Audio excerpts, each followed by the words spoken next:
Hello everyone, your voice here and welcome to our channel Sansevieria 101. So for this episode, we're going to feature an inflorescence or flower bloom coming from the Sansevieria species, known only by the collection number ES22536. And what I am showing you right now is a picture or pictures of the first days of the budding stages. As you can see there, I'm focusing on the bud of the specimen. And as the days goes by, the bud will open up and a flower stalk will start growing from it. As the days progress, I will show you the transformation of the Sansevieria species that is only known by the collection number 22536. You can also call it or write it as Sansevieria sp. Tabora. It was collected by Ernst Spex and it was collected in Tabora in Tanzania. Now, we're still on the budding stages of this Sansevieria specimen, which is currently in budding stages. And like I mentioned, from the ball of the bud of the flower, it opened up, and from it, some of the skins of the buds would be left out on the bottom portion. Then the peduncle or the stalk of the flower itself would grow uh, from from the bud itself. The bud will open up, then the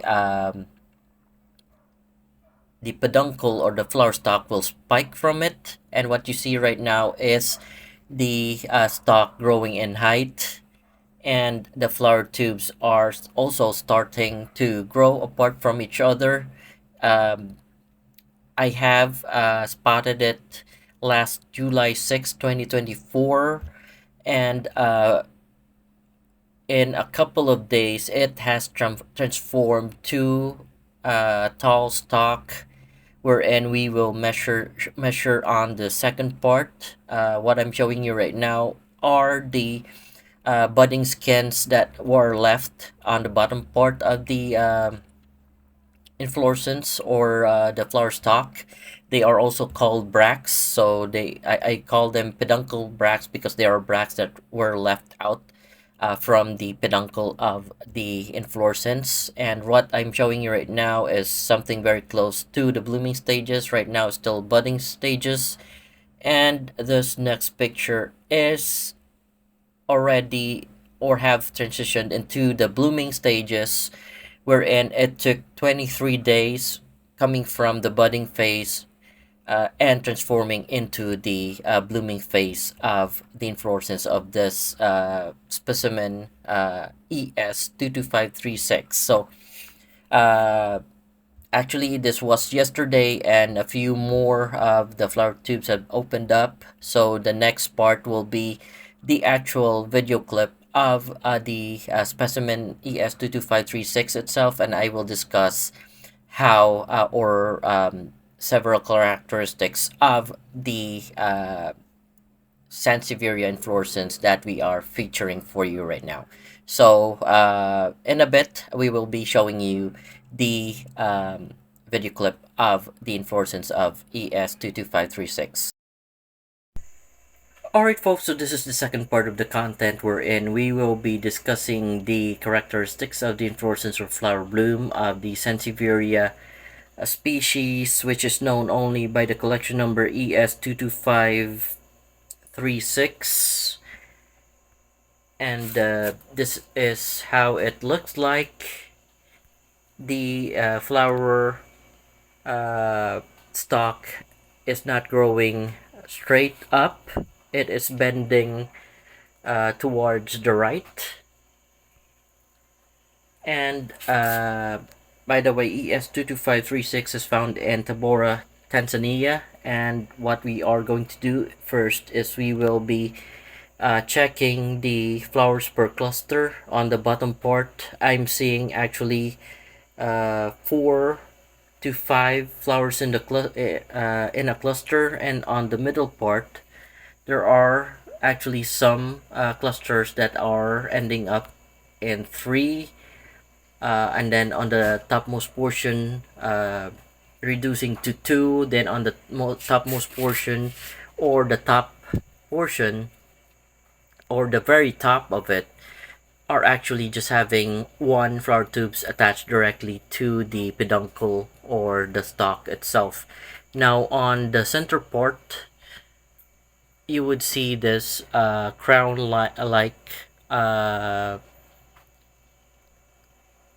part of the inflorescence. I don't know what to call it or if it has a botanical term, but it is sort of a crown on the topmost portion of the inflorescence or flower stalk. So um, to describe the flowers per cluster for Sansevieria ES22536, I would say that it is having a flower per cluster of 5 to 1, wherein on the bottommost portions you would see that there would be around 5 to 4. On the middle part, it might there are some that will be reduced to 3 to 2, and then on the topmost, just one flower tube attached to the peduncle or flower stalk. This is, by the way, the peduncle of the flower stalk for ES 22536.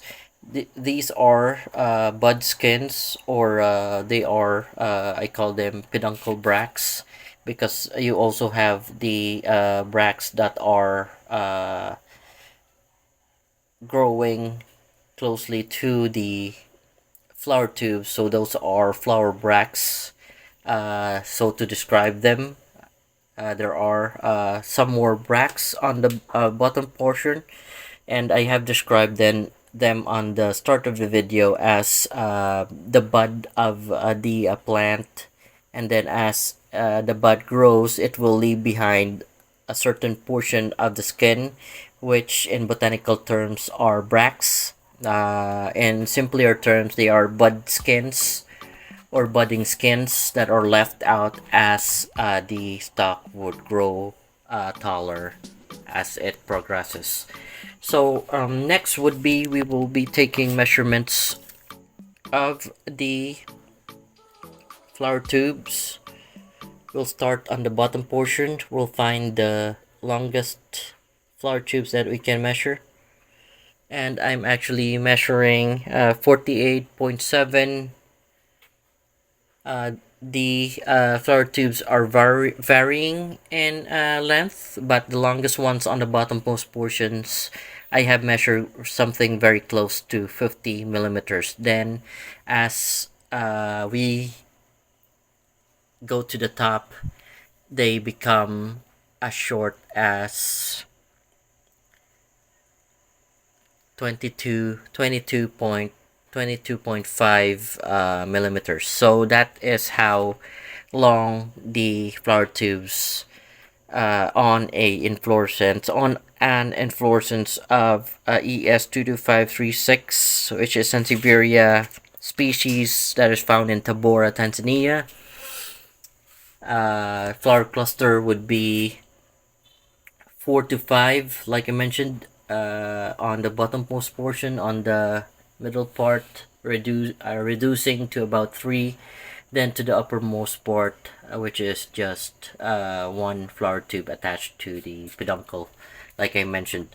So that is the characteristics of the inflorescence of flower bloom. Now next, we will take measurements of the how tall the flower tube is. So I'll have to clip the camera over here, then check if I can move the camera as such so we can take measurements. Like I said, it's not straight, so it's kind of hard to measure it with the ruler. So what I'm doing is I'm using a measuring tape on it, and it measures 22.5 inches. That's how tall the flower bloom of Sansevieria ES22536 we're done taking measurements of the flower tube, and this is actually how the specimen would look like. They are very they are one of the broadest leaf Sansevierias that I have seen. So we'll try to measure. Like I said, leaves such as this, we are having a hard time measuring it because they don't actually uh, they're not flat as flat as they can be. They are actually curving, so we have to use a measuring tape instead of a particular flat surface measuring tool. So what I'm measuring right now is 5.5 inches for the leaves of Sansevieria 22536. So in fact, they're the species that are having the widest leaf in my experience. We're measuring another one. This one is actually set to 5. So the widest one would be 5.5 um, wide for the leaf width, and actually for people who are going to or planning to name this species in the future, I would suggest naming it with the distinctive characteristics on this plant. It has very beautiful pattern actually, but the most distinctive that I have noticed is that it is having the widest leaf of Sansevierias that I have ever encountered. So perhaps find the Latin word for wide, then add the word folia on it.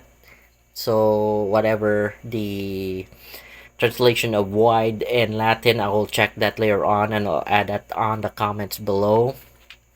So that's what I would suggest if ever this particular unconfirmed species will be named in the future as a species of its own. So aside from that, I'll be measuring the length of the width.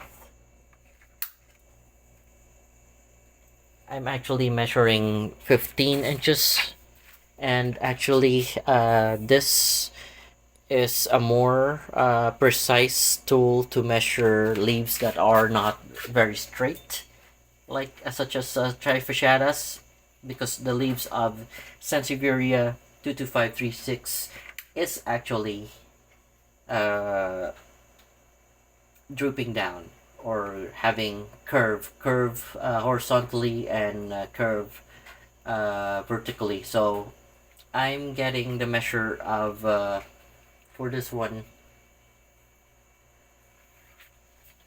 they would be 18.5 as the longest leaf on it. So I would say that the how long the leaves of Sansevieria ES22536 are growing is around 17 to 18 inches, 18.5, maybe 19 inches. But not they're not in my experience, they're not reaching leaf lengths to more than 24-inch, although they are having the leaves that are widest in the Sansevieria. Aside from one other species, I might feature that other species, that is Sansevieria species Luric. It is also having one of the widest leaf in the Sansevieria world, aside from what I'm showing you right now. So we're done taking measurements. As for the appearance of the leaf, uh, this is how it actually looks like. So we will check the leaf surface. Leaf surface for Sansevieria ES22536 is actually rough on the front part of the leaf, or the adaxial. On the abaxial, it's also rough. So I'm quite surprised that when you feel the adaxial or the front part, you feel it Vertically, it's rough. Horizontally, it's rough. Same with the back part. It's slightly rougher compared to the front part of the leaf. So we have also described the leaf texture of Sansevieria ES22536. The leaf tips are actually subulate. So as they mature, this is actually a mature plant. Some would retain the subulate tips on them. The older ones, they might lose the subulate tips. But that is how the subulate tip of ES22536 would look like. So aside from that, leaf pattern. Let's see if I can give you a good view on it. So that is the pattern. They're mottled.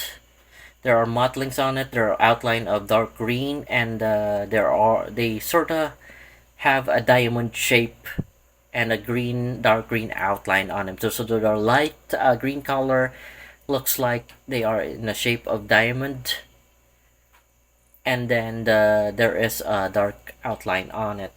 So the mottlings are actually sharp as if you're playing cards, they would be very similar to the shape of diamonds. So I guess that is it for this content. This is how the back part of the leaf looks like. It's whitish in color, but this is a juvenile leaf or a new leaf. This one's the old one. That's the back part, and that's how it looks like. Aside from that, though, I think I have nothing to add. So, folks, if you have any questions or suggestions, please don't hesitate to leave a comment below. And if you like what I have featured for you, then please don't forget to like and subscribe to our channel. So I hope you enjoyed watching this video. You have a great day, and thank you. Thank you and goodbye.